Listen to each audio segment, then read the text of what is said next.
Hi, this image was looking at the Whore of Babylon, which I'm sure I've done an image for before, but I thought, why not do another one? So, as you can see, very red background, but then this sort of lighter bluey white colour on top, which possibly represents the sky or connection with water, and then the fire. What's interesting is like the shapes that are then in the negative space, so in the red there in the middle. I don't know which letters they represent, but I feel like that represents letters. And on the left, there's like a head, which is slightly cut off by like a hand in white, and then there's the rest of the body, so that's actually reference there to the head in a way. Other than that, I can see like a female figure up on the right, and then there's this like bar that goes across, like there's a bunch of people, and then another figure lower down.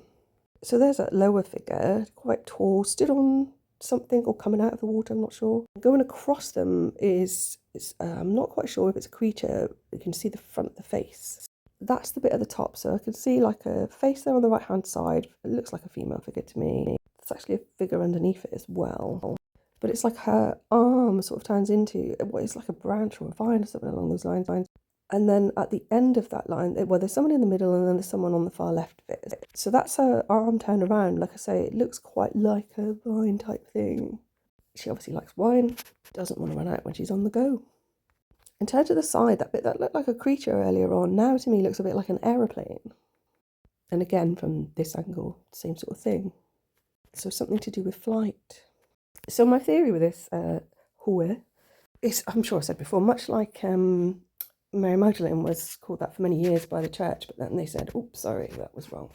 We'll keep all the quiet virginal stuff, just sit there in a chair, love and be quiet, and shove all this other stuff in a cupboard and don't tell anybody about it. When you think of Greek mythology and Egyptian mythology, I'm sure lots of others, some of the women were quite feisty.